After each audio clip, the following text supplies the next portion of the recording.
श्रीकरः श्रेयः श्रीमान् लोकत्रयाश्रयः स्वक्षः. विष्णूंचं 611 नाव आहे श्रीकरः. स्मरतां म्हणजे ज्याचं स्मरण विचार, स्तुवतां स्तुती करून, अर्चयंतां पूजा अर्चा करून असे जे भक्त करतात, च भक्तांना म्हणजे जे त्याचाच विचार करतात, स्तुती करतात, पूजा अर्चा करतात. श्रियं करोति म्हणजे त्यांचं कल्याण जो करतो. आता श्रिय याचा अर्थ कल्याण आहे, समृद्धी आहे, उत्कर्ष, भरभराट असा अर्थ आहे. असा जो करतो तो श्रीकरः. जे भक्त सतत त्याच्या आठवणीत राहतात, त्याच्या स्वभावाचं चिंतन करतात, त्याच्या महिम्याचं ध्यान करतात, त्यांना हा श्री प्रदान करतो. याचा दुसरा अर्थ असाही लक्षात म्हणतात की लक्ष्मी ज्याच्या हातात असते असा तो श्रीकरः. ओम श्रीकराय नमः. 612 श्रेयः.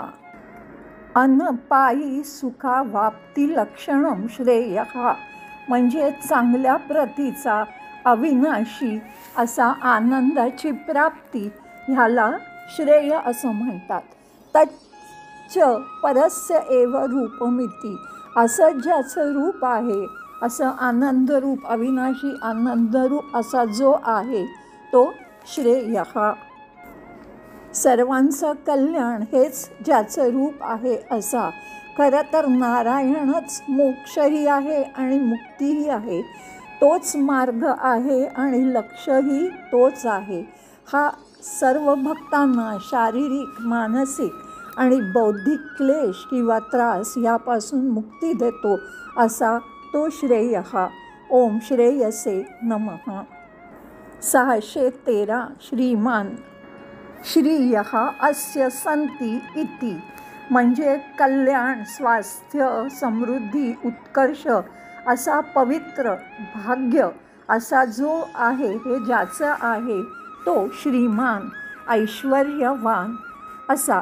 ज्याचा महिमा प्रचंड आहे, ज्याच्याकडे धन, क्षमता आणि सुंदरताही आहे, जो समस्त वैभवाचं निवासस्थान आहे आणि श्रीचा जो स्वामी आहे असा तो श्रीमान. ओम श्रीमते नमः. 614 लोकत्रयाश्रयः. त्रयाणां लोकानाम् आश्रयत्वात् इति लोकत्रयाश्रयः. त्रयाणां म्हणजे पाताल किंवा ज्याला अधोलोक म्हटलं जातं, भूलोक म्हणजे मध्यलोक आणि स्वर्गलोक म्हणजे उच्चलोक अशा तिन्ही लोकांचा जो आश्रयस्थान आहे असा तो लोकत्रयाश्रयः.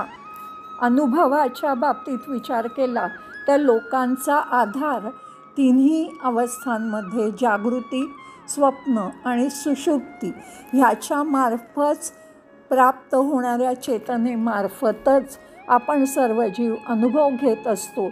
म्हणून नारायण हा विषयहीन जागरूकतेचं स्वरूप आहे. असा तिन्ही लोकांचा आश्रय असलेला तो लोकत्रयाश्रयः. ओम लोकत्रयाश्रयाय नमः. 615 स्वक्षः. शोभने म्हणजे पवित्र किंवा सुंदर.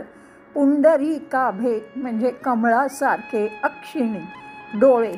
अस्य इति असलेला जो तो स्वक्षः. सुंदर डोळे असलेला, जणू काही कमळासारखे ज्याचे डोळे आहेत असा स्वक्षः. ओम स्वक्षाय नमः.